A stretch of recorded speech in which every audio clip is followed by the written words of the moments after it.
Megamaniacs, it's Mr. MegaManFan. Like, share, comment, subscribe. You know all the things to do.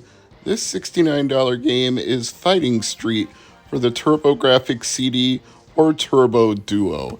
Now, TurboGrafx games don't come into retro stores very often, but Ben's Game Zone in Ralston had a big set of them all in one shot. I'm pretty happy with what I paid for this one too, because it goes for $61 loose and $70 complete, so this one was literally right on the money.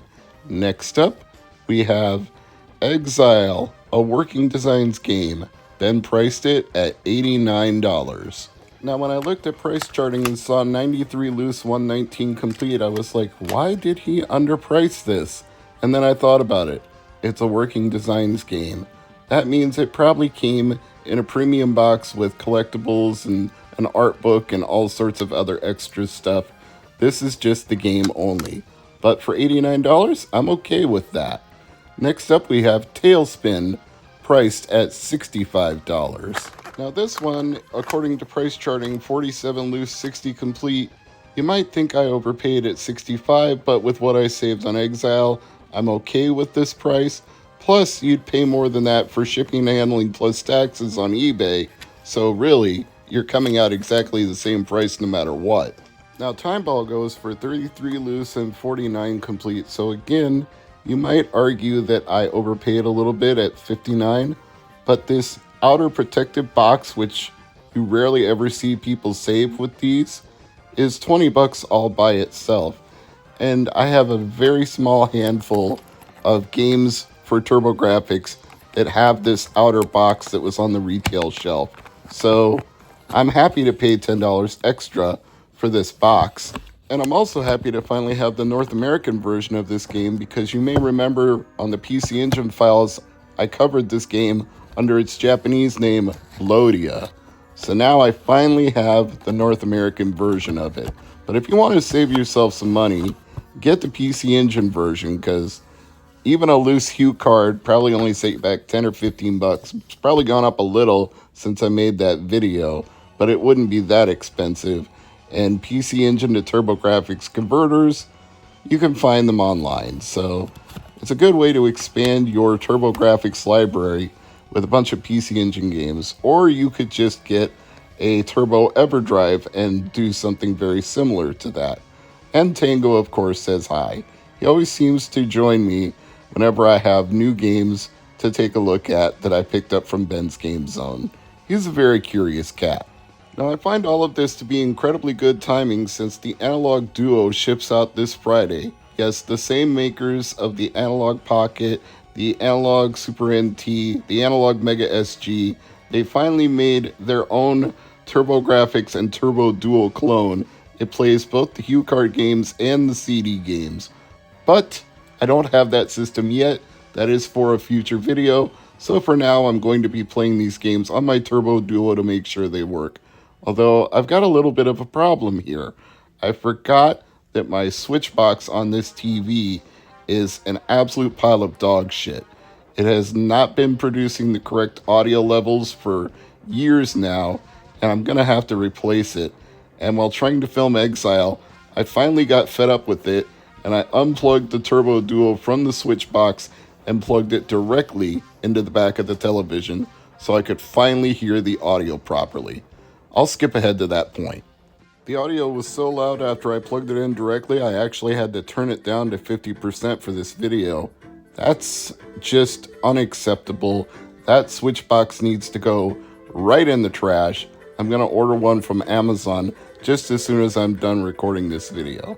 Now, I've never played Exile before today, and I don't know why, since I have the Super HD System 3 and could have put a disc image on it and played it at any time, or certainly tried it in emulation before, but somehow I never got around to it.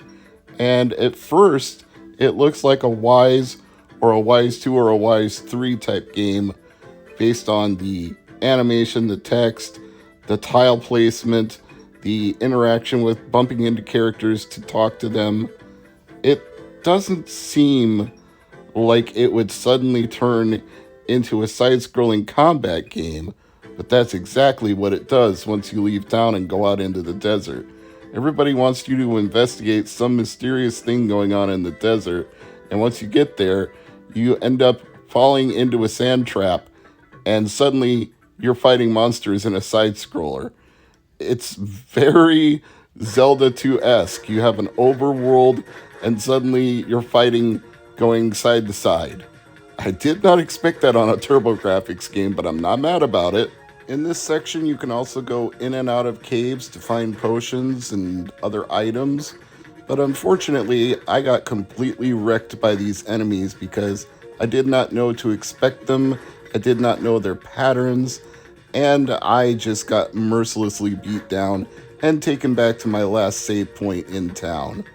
You can save in town at any time you want, but when you're in these side-scrolling areas, you can't. That's a minor deficit to what I consider to be a pretty enjoyable and fun game, so I'm looking forward to giving Exile another try. The physics on these side-scrolling sections are pretty good actually, so I'm not complaining. I just wish I had more time to anticipate the enemies or was better at the combat. It's going to take some getting used to. Easily my least favorite of all four of these games was Fighting Street, which is a very bad clone of Street Fighter. No, not Street Fighter 2, the game we all love. I'm talking about the original Street Fighter that preceded it. It gives itself away by calling itself Fighting Street. Let me clue you in on something. If you've never played Street Fighter before, it's not good. So a clone of it is not going to be very good either. It controls terribly. Trying to do combos sucks. You have no special moves, no Hadoukens, no Shoryukens. You can't do Yoga Flames or anything fun worth doing. You just have kick and punch. Low kick, high kick, low punch, high punch. And you just move back and forth on this very janky 2D platform. And eventually, I got so tired of how poorly this controls that I hit the turbo switches on my Turbo Dual controller and just spammed a kick until my opponent was dead. And I don't regret that at all. Also, the sound effects, to use a phrase I've already used in this video again, are dog shit. I don't know who did the voiceovers, but they're not very good at doing an English accent. Let me put it that way. I'm not shaming them. I'm just saying I would have found a better voice actor. And they also crushed the voice samples so much that you almost can't understand what they're saying. It's comically bad. So, do I recommend Fighting Street? Absolutely not. Now, this has to be like the third, if not fourth, different version of Tailspin that I've picked up. There's an NES version, there's a Genesis version, and I think I have a Game Boy version. But now I finally have this interesting interpretation for TurboGrafx. I think I prefer the NES one. That's a shoot 'em up style game. And this one is more of a platformer with some very interesting ideas about how to do platforming, including giving you no time to react to this Pitfall-inspired section where you have to jump off the heads of hippos. At least I think they're hippos. If they were alligators, it would be such a direct ripoff that David Crane or whoever designed that game for Activision could probably sue. So yeah, he's jumping off the heads of hippos, and you gotta wait until the one ahead of you pops up, and then you jump, and you're okay. Also, you're supposed to pick up 100,000 schmeckles or whatever for your boss, and they're just marked as points as you traverse the area. They're not actual items. You're not collecting like tickets or dollars or coins. No, they're just marked as 100 points, 500 points, whatever. I feel like this one has more replayability and more value than other versions that you might find, like the Game Boy version, but I wouldn't say it's better than the NES version. It's not the worst game I picked up today, though. That's definitely Fighting Street. Last but not least, we have Time Ball, and I'm really not going to say too much about it here because I've already covered it as Blodia on the PC Engine files, but it's a very fun puzzle game. If you've never played a Pipe Dreams or Pipe Mania type game, it's exactly the same idea. You have to make a path that flows from start to end, only in this case you've got a quote-unquote time ball that's flowing through the pipes instead of water. But this idea has been recycled countless times in countless ways where you have to push the tiles around to make a path for your object to travel through, whatever that object might be. I like this version of it and I enjoy it quite a bit. I don't know if it's for everybody, but if you like puzzle games, I'd give it a shot.